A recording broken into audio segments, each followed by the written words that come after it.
Battle Chasers started off as a comic book in 1998, and recently, after a successful Kickstarter, it's now turned into a video game, Battle Chasers Nightwar. But is this a battle that does justice to this comic book franchise, or is this one not worth chasing down?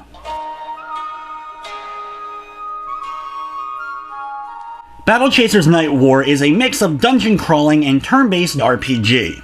The game story, which you don't need to be familiar with the comics in order to enjoy, basically involves the group trying to track down and destroy an evil necromancer.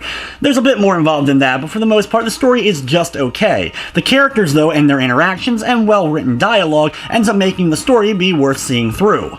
But honestly, the funnest part about the game is in its battle system and its dungeon exploration. The game has a relatively simple at first battle system, but there are a lot of systems going on and complexity that makes it a lot more interesting, especially as you make it farther in with new abilities and new characters.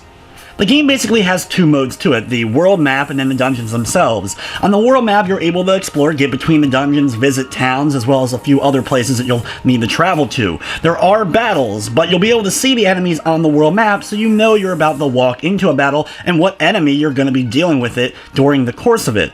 Once you get more powerful when you're on the world map, you can actually bypass battles altogether, which was a nice touch, though if you want to fight them, you can press the X button in order to do so. When it comes time to enter the dungeon, you'll first see how difficult the dungeon's going to be for you, and you can even replay the dungeon on higher difficulties in order to obtain better loot. So even earlier dungeons that were easy, it's worth going back later on once you've leveled up a bit in order to try for that better loot.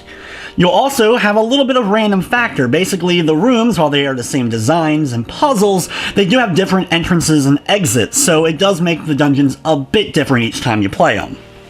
While exploring the dungeons, you'll have plenty of loot to gather, as well as you can actually see the enemies walking around so you can be prepared for whatever battle ends up coming up next.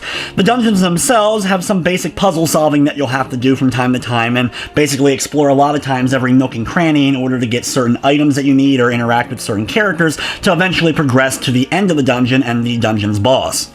The battle system is your party of up to 3 against an enemy team of up to 3, and there's a large amount of different abilities that you'll be able to use during the course of battle. You have standard ones which won't cost you mana, but they aren't just straight up attacks. Sometimes they have different abilities attached to them, will cause debuffs or buff up your team, as well as hitting one or multiple enemies, as well as ones that will just be for your defense. You have the abilities that will cost you mana in order to use, and there's a bunch of different ones for each character in your party, and then you have the burst abilities. These are basically a limit break-like system. When you take damage or deal damage, this will fill up and allow you to do more powerful moves. You only have one burst meter for your entire party, so you get to decide who ends up using their burst ability. As you win battles, you'll be able to gain experience, level up, and earn perk points. Each character has a unique list of perks, and what's cool is you don't get stuck with a perk. If you equip one, you can de-equip it later on in order to equip a better perk. You have a limited number of perk points that you're able to use, so you have to choose which of the abilities you want the most. These usually just include stuff like increasing your defense, increasing your health, attack, or even increasing the ability of a spell or two of whichever character you're using. Along with the main quest, there are side quests to complete, a fishing minigame with a lot of fish that you'll have to gather in the various dungeons, as well as special hunts where you're going to be tracking down rare enemies. From the technical side of things, the game crashed on me on several occasions, and this was even after the day one initial patch, as well as there was a noticeable slowdown from time to time in certain dungeons when there was a lot of effects going on.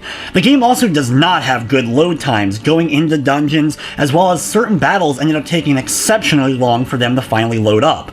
Battle Chasers Nightwar is available now on the PlayStation 4, Xbox One, and PC for $29.99, and it does have a Platinum Trophy on the PS4. Overall, Battle Chasers Nightwar is a decent enough turn-based RPG. For fans of the comic, as well as for fans of the RPG genre, you'll probably get a decent amount out of the game. The story is just okay, but the character interactions make it worth playing through, as well as just the replayability factor of all the dungeons with multiple difficulties and better loot makes the game have plenty of hours that you'll be able to put into it. If it wasn't for the technical issues, it would get a slightly higher score, but with everything said, I'm going to be giving Battle Chasers Nightwar a 7 out of 10. But anyway guys, it's going to wrap up this review. I'd like to thank you for watching, and of course, I hope you enjoyed.